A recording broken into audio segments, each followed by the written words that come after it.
Hello and welcome, ladies and gentlemen. It is another day of CLS55, my cheap CLS55 review.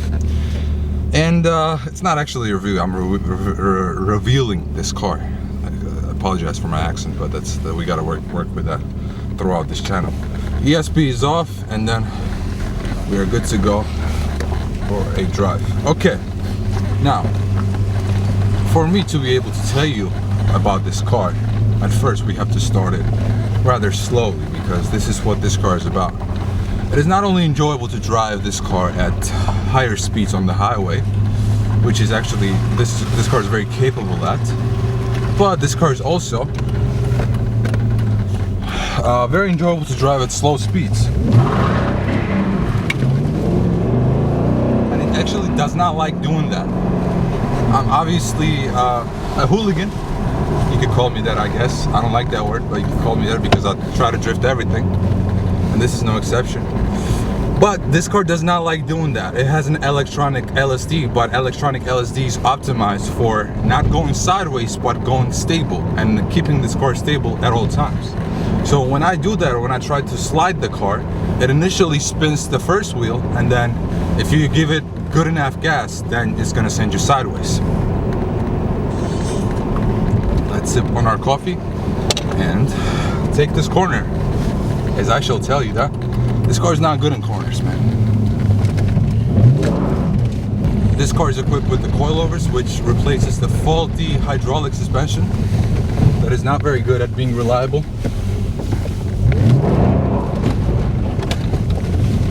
It's okay.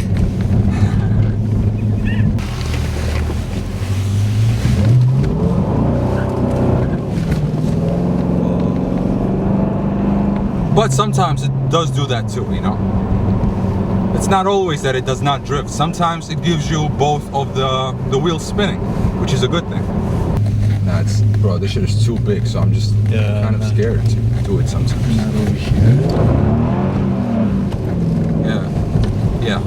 Yeah, stability stays on sometimes, man, and it's kind of bugging me. So if it does not initially break loose, it's not going to break loose until the very end.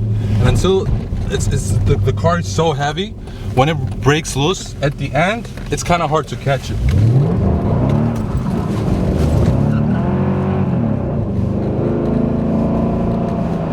I don't know why it's drifting now. Yeah, I mean, you know, it is rear-wheel drive, and it does have about 500 pound-foot of torque and 493 horsepower. So, yeah, I mean, it does sometimes drift. Let's now talk about the strong point of this car as we enter the highway.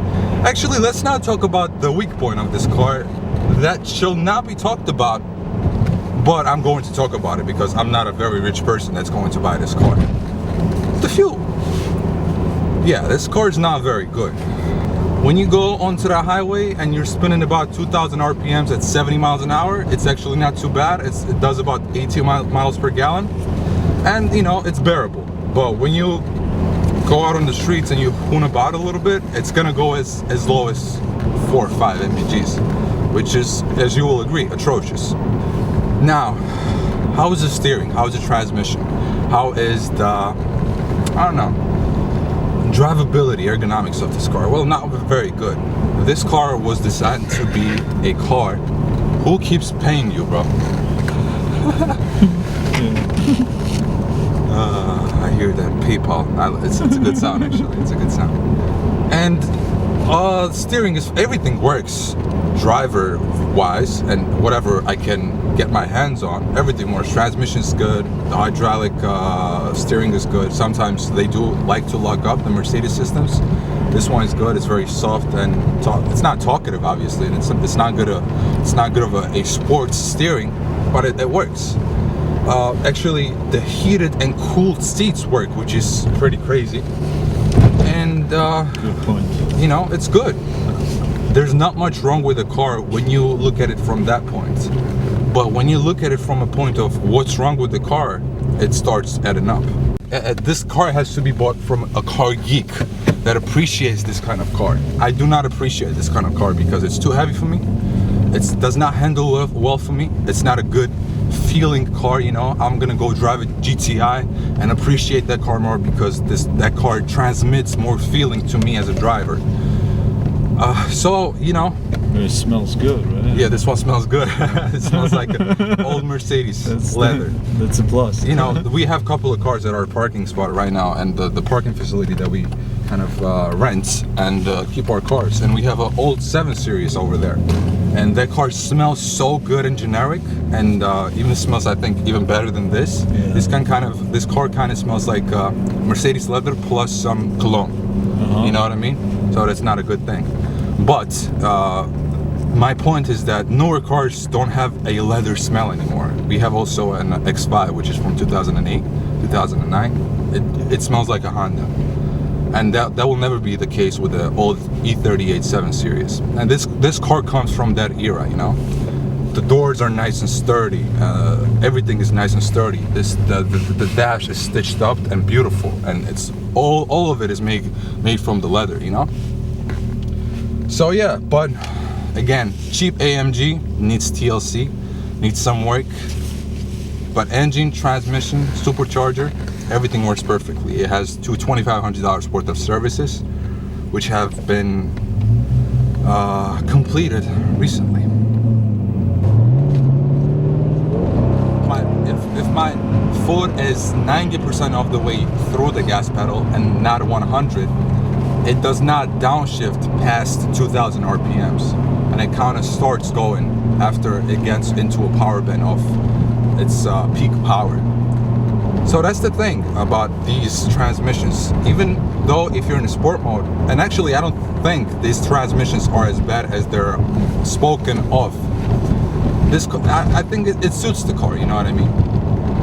But unless you're through the gas pedal, foot to the floor, this car does not really go where it can potentially go, considering its power range and power band. Let's do another one of these. Oops. Yeah, that's what I'm saying. But the inner wheel's spinning at first, and then when it lets go too fast. Hello ladies and gentlemen, and welcome back to my cheap CL55 Mercedes-Benz AMG.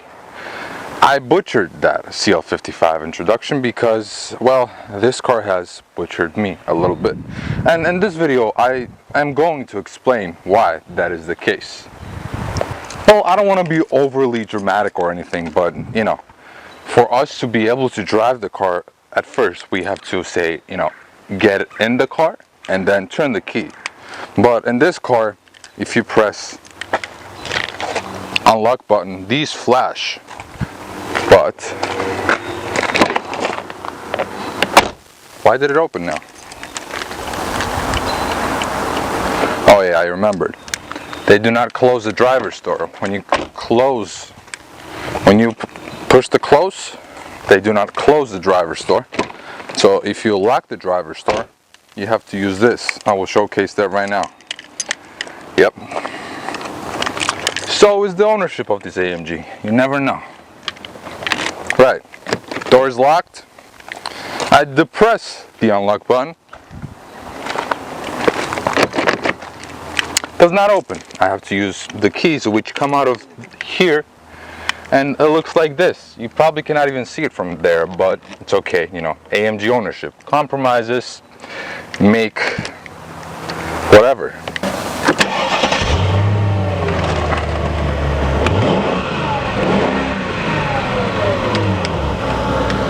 And yes, ladies and gents, it is the truth that, you know, drivetrain, engine, transmission of this car is actually not too bad of a components altogether. They work pretty good in harmony.